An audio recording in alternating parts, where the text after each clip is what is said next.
Hey, it's John and Mike, brew-news.com. Yes, tonight, my friend, we have a flight of beers. Flight of fancy. This is a flight of sour beers. I'll say. I bring over a smash, you give me sours. Yeah, so here's, this is an array of sour beers. There's a little bit of story here. But, I can't wait. But I'll start with this. It's the best at times, it's the worst at times. All of these have been fermented with the exact same culture. Oh. This exact same mixed culture. So you remember probably several videos ago last year, I had the golden sour and the cherry sour we did. That was my first foray into sour brewing. I saved that culture, and I've been using that for 2 more sour batches. These 4 beers separate right down the middle into a batch and another batch with a modification.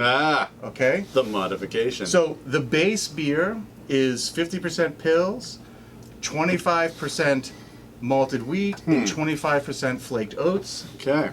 The mashing schedule varied a little bit between these 2 batches, not intentionally by accident, but if you pick up on it, we'll talk about it.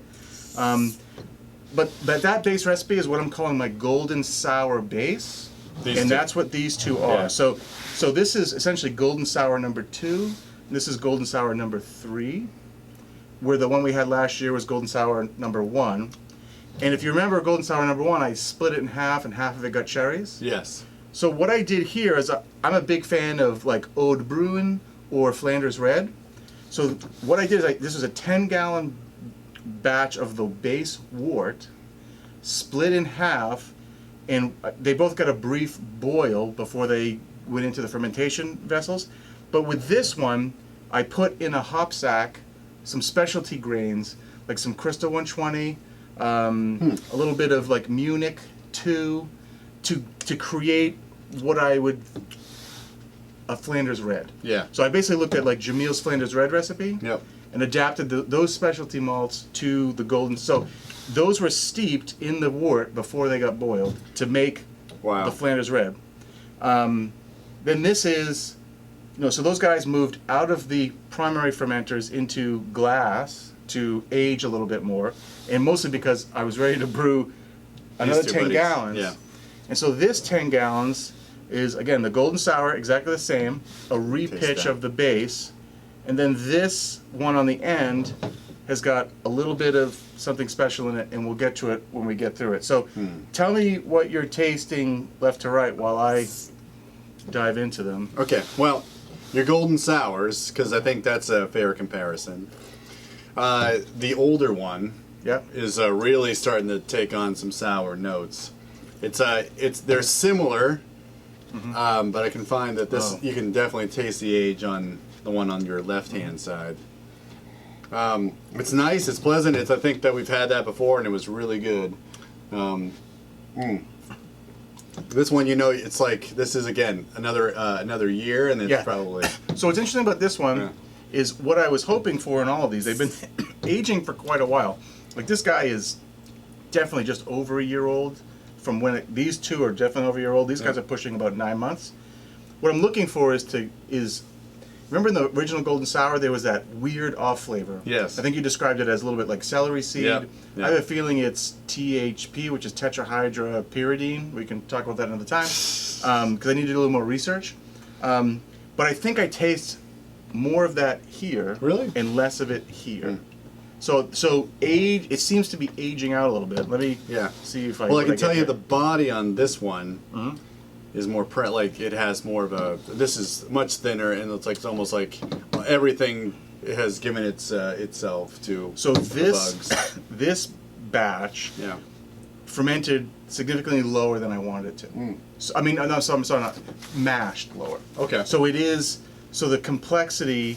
So this mashed at about 1050. Okay. With this mashed closer to 1058. Okay. And I'm experimenting with that in these 2 as a comparator because I think you need that body to have some residual complex carbohydrate for the bugs to work on over time.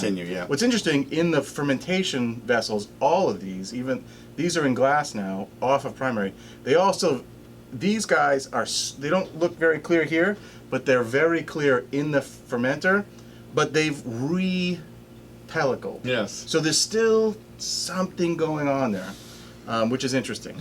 I like this. Yes, I want to say something about this. This tastes like When this so these are all just these are all still still. These haven't been carbonated. They're just samples that I chilled a little bit in the fridge. My new air fridge. This is Mike's fridge. This is Mike's today? beer fridge. Yeah. This is this has got some promise. Yeah, I think this tastes like a lot of the Flanders Reds that I've encountered in my lifetime, and I think that's spot on. It has a lot of the same characteristics of it. Yep. I wonder once it gets carbonated a little bit, maybe this needs a little oak. Yeah. Because then I think a little oak on this and the carbonation, it might take on a little bit of that Rodenbach character, and that's definitely where you want to go. I'd be going for. Let's get some Rodenbach. Okay, so I think we've talked about that guy. That's really great. I think we've talked about this guy. He needs some time. This guy needs some time. Do your thing. This guy now, needs time. what did you add into this Interesting. to make it look the way it does? Yeah. So how would you describe that color? A little bit? It's a peachy color. It's a peachy color, Yeah. right? So I think that I remember you. It's ever so slightly carbonated. Getting on the old Twitter machine. Oh. And adding something. Did you add like black plums? This is 6 pounds of black plums. Wow. So I wanted to see On the nose, it's crazy. Yeah. Wow. It's really good. It's really floral. Mm. And this definitely picked up some of the color from the rind. Yeah. That's that peachy color. I think if it drops clear eventually, I bet that you probably lose the color because you just won't be able to. I think the haze is helping bring the color out. Wow. So I wanted to see what would happen if I just put it. It's the same as this, exactly the same as this. No other specialty grains, just in the fermenter with 6 pounds, or maybe it was 8 pounds of black plums, and I dropped the black plums in a bucket of star sand for like 20 seconds, 30 seconds, just to knock down any of the stuff that was on the plums, because I wanted to try to. If I got something from the plums, great. As far as microbes go, but I just didn't want to I was afraid of it. I just wanted, if there's going to be mold, I wanted to knock that down. Okay. Right, and that's been a success. There's nothing in there. The plums are looking ghastly, but I'll get a picture of that. That's how it goes. When that moves on to the next stage, I'll get a good picture of that. Yeah. But this might be very interesting. I got to move this to glass, purge it of O2, let it age out, and then I think when it carbonates, it might be pretty cool. I think next summer it's going to be a delightful little sour beer you got there. Yeah, absolutely. So the reason why I wanted to taste these tonight was to make a decision so my very first batch, we really didn't like the golden sour, but putting it on cherries completely rescued it, and it was phenomenal, right? Yep. So I was just wondering in one of these guys whether or not I don't have a problem with saying, okay, you know what, it's really not any good, I'm gonna just fruit the whole thing. But I think there's some potential here. I definitely need to fruit some of it anyway, because that's just good, right? Yeah. So if I fruit half of this one, half of that one, maybe just do cherries again, just so it's like a thing. Sure.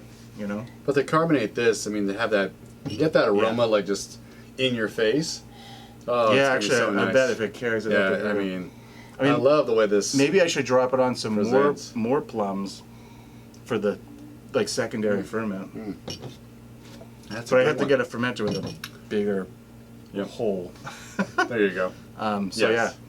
So this is interesting. You're just gonna play one plum Just one at plum a time. Just It'll only take you 20 hours. and then I'll just smash the carboy to get them out in the future. So anyway, I think the cool thing is I'm definitely ready to move some things forward, so I can free up some fermenter space and try to get another batch of sour going. I just need to decide if I'm going to do the same base recipe and do golden sour number 4, but the question is, do I want to do 10 gallons and come up with another variation? And I don't know what that variation would be yet, but we'll see. All right. Just let this one lie, man. Yeah, this will go into a 5-gallon carboy. Just get rid of the headspace and let it. Yeah, it just has to. I want it to reduce its body even thinner, and then carb it up. And let's talk about it next June. Yeah. Because it's going to be great. All right. Yeah. See you next June. Keep watching, because it'll come out hopefully. All right. Thank you, sir. I appreciate the flight. Every time that You know, once we get the camera rolling, that's when we start drinking. And you never know what you're going to get. But the flight was great. I'm glad that I was able to evaluate all these different sours with you, which is nice. I know. All right, for John and Mike, brew-news.com. If you like this video, please click on that thumbs up. Subscribe to our channel. And check us out because we try to do this every week. Brew on. Cheers.